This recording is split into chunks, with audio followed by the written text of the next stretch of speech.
Welcome. I'm Lee Cowan, and this is Here Comes the Sun, a closer look at some of the people, places, and things we bring you every weekend on Sunday morning. We begin with the unmistakable Dwayne "The Rock" Johnson. Tracy Smith learned his versatility on screen may also be matched by his complexity off it. These powers are not a gift, but a curse.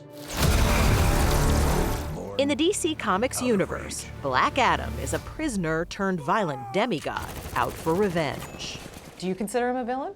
At times I do. Well, I consider him an anti-hero, but it's like reading the Bible. It's interpretive. And it's a role that seems to fit him like, well, a skin-tight superhero suit.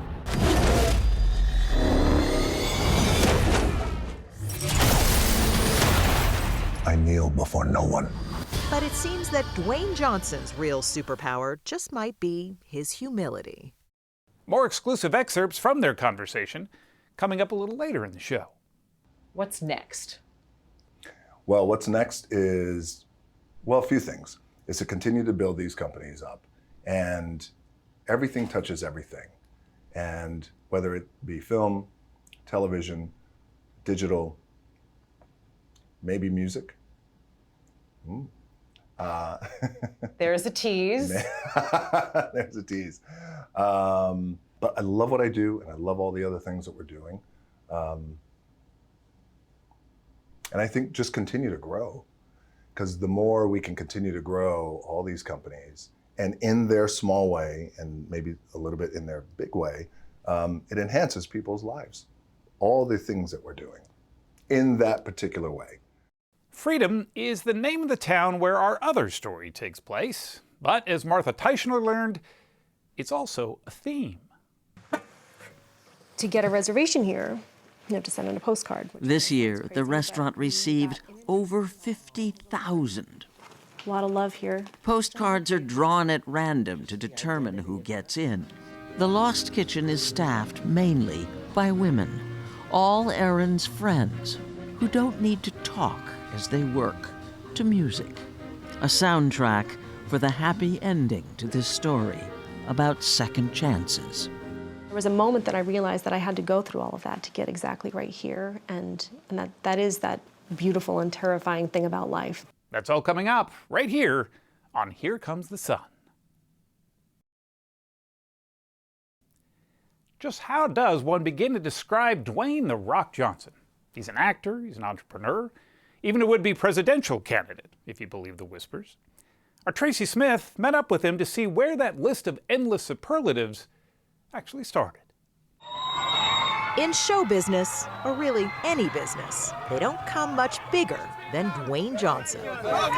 He's the highest paid actor in the world, according to Forbes, and his worldwide movie totals are counted in the billions. We're here to negotiate your peaceful surrender. Heard about at least 3 killings this afternoon. I'm not peaceful. And now, in a new film, Johnson wants to be the next big superhero. These powers are not a gift, but a curse. In the DC Comics universe, Black Adam is a prisoner turned violent demigod out for revenge. Do you consider him a villain? At times I do. Well, I consider him an anti-hero, but it's like reading the Bible. It's interpretive. And it's a role that seems to fit him like, well, a skin-tight superhero suit.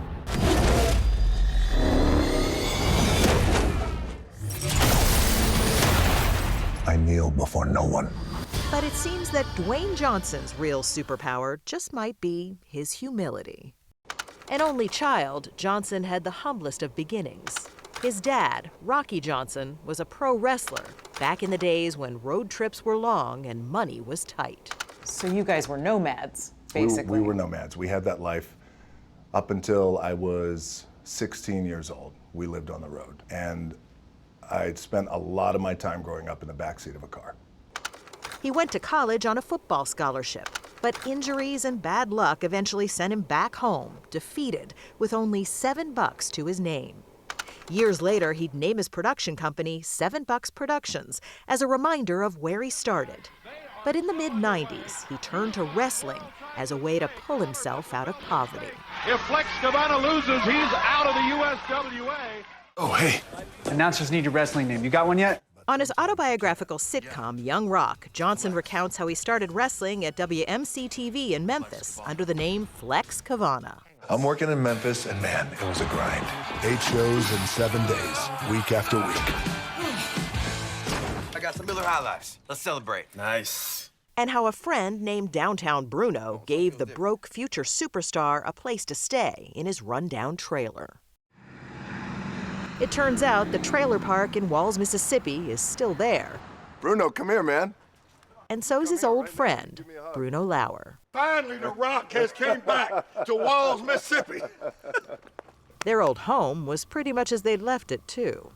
Just watch your step, everybody. Yeah, be careful No stepping worries. backwards. Yeah. I didn't wear my heels for this portion. And I haven't been here since then. You've not been back. No, this is the first time back, so it's bringing back a lot of memories. What are you thinking?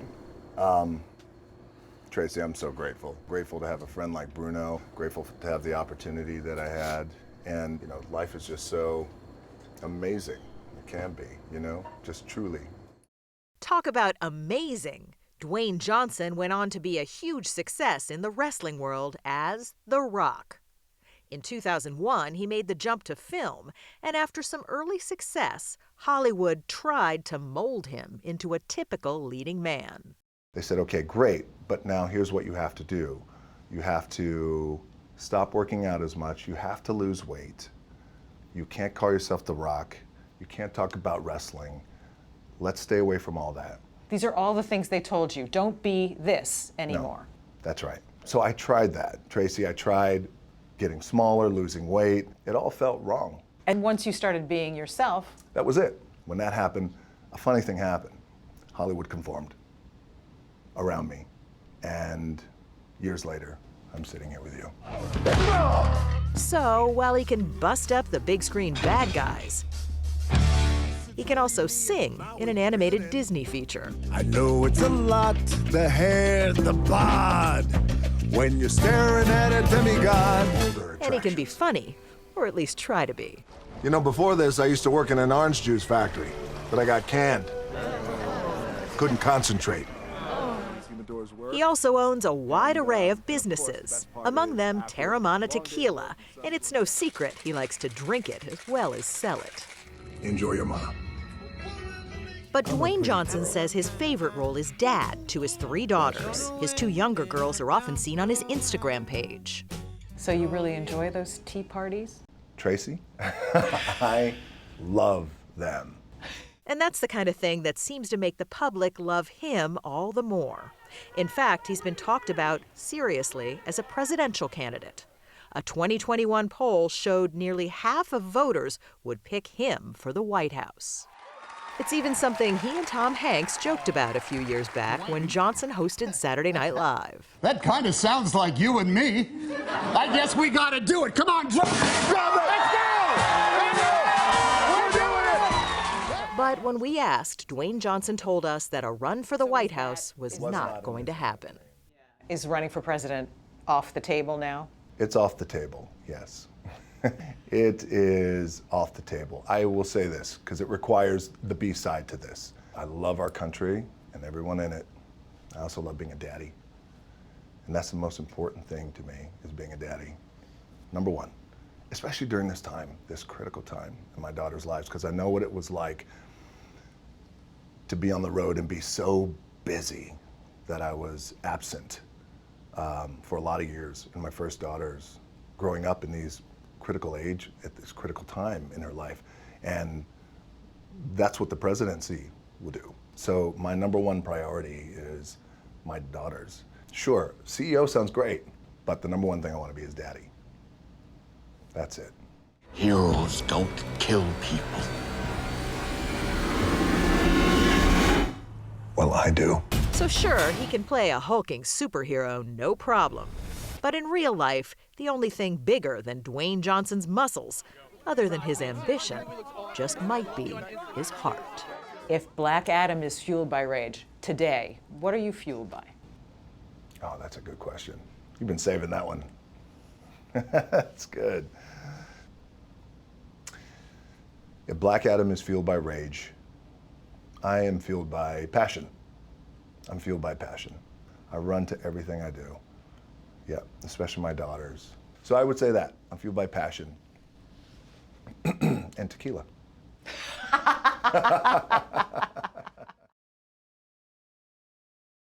More from Tracy Smith and Dwayne Johnson coming up in just a few minutes. But first, one of the hardest to get reservations in the world.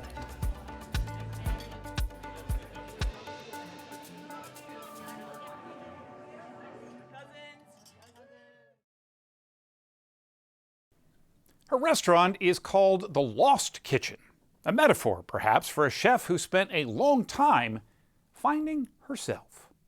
Here's Martha Teichner. I just wanted to pause for a moment and welcome you all and thank By the time Erin French welcomes guests, 50 of them, twice a week, to her Lost Kitchen restaurant. I have a raspberry shrub here for you to enjoy. They've been sipping tuck one in here. and sampling for 2 hours already. A platter of oysters. And they haven't even gotten to what's on the menu yet. I hope you taste our joy tonight because that is what we are running on. Some good ingredients too and a lot of love. And something else. Baked into every meal she serves is the story of how, at the Lost Kitchen, she found freedom and now fame in Freedom, Maine. Population about 700. You make me feel like this is the center of the universe. So it seems it is. The Lost Kitchen is one of the hardest to get reservations in the world. Enjoy. Erin French has a cookbook out with another one in the works. And movie rights to her best-selling memoir were sold in a major bidding war. Her success is all the more stunning because of how hard it was to come by. Here's what she says. My dad was a pretty hard guy to be around. Her father, Jeff Richardson, owned a diner. This one, just outside Freedom. Erin started working there at 12. To have moments when I would make something on the line and he'd give me that quiet look of, you did it right. That's where I learned to figure out this challenging relationship with my dad, was to cook together. Her mother, Deanna, was a school teacher. She would never speak out. She wasn't allowed to. All Erin wanted to do was get away from the diner, out of Freedom. And she did. But after 2.5 years of college in Boston, at 21, she discovered she was pregnant, dropped out, and went back to Freedom to have her baby, a boy she named James, and to work at the diner. Even coming back home and diving back into food, I still wasn't picking up on the cues that maybe I loved this. Finally, it sunk in. At the age of 30, Erin opened a restaurant, the first Lost Kitchen. It was a hit, but her life was a wreck, especially her marriage. My anxiety was growing. I was working these crazy hours, and I was in this miserable marriage. I started taking prescription medication, and that's when the spiral started to happen. What came next? Addiction. A drawn-out, nasty divorce. Erin lost her restaurant. For a time, she even lost custody of her son. So she had to drag herself out of the depths. I spent a lot of just recovery time, just bringing myself back to life and living here. Her lifeboat was a land yacht. It was an absolute mess. She took a sledgehammer to the interior. I just had this one moment of just let it all go and just needed a good scream and a good cry and a fresh beginning. Zhuzhed up, as Erin likes to say, it became the Lost Kitchen on wheels. I had to come see your Airstream. Now it's parked a few yards from the 19th century mill, where the restaurant has been for the last 8 years. Okay, guys. A tourist attraction, even for people who can't get reservations. And that's practically everybody. To get a reservation here, you have to send in a postcard. This year, the restaurant received over 50,000. A lot of love here. Postcards are drawn at random to determine who gets in. The restaurant is open from the end of May to October. Dinner costs $195. Sounds like a lot, but it's for a good 12 courses. Erin cooks local. Okay. Her secret ingredient? Beautiful. Lots of butter. Salty and delicious. The Lost Kitchen is staffed mainly by women, all Erin's friends, who don't need to talk as they work, to music. A soundtrack for the happy ending to this story about second chances. There was a moment that I realized that I had to go through all of that to get exactly right here, and that is that beautiful and terrifying thing about life. 9 years ago, Erin met media executive Michael Dutton. They got married in 2018. Yes. Perfect. Erin's mother, now divorced from her dad, does whatever needs doing. I have a title now. It's Executive Zhuzher. And when dinner begins, Erin French presides over the Lost Kitchen, like a woman who has finally found herself. Here's to the memories we make in this room, and I hope they last a good long time. Here's to 3 more hours of eating, okay? Cheers, guys. Cheers. Cheers, guys. Cheers, guys. Cheers. Cheers. What's the best part of being famous? After the break, more with Dwayne "The Rock" Johnson. Stay with us.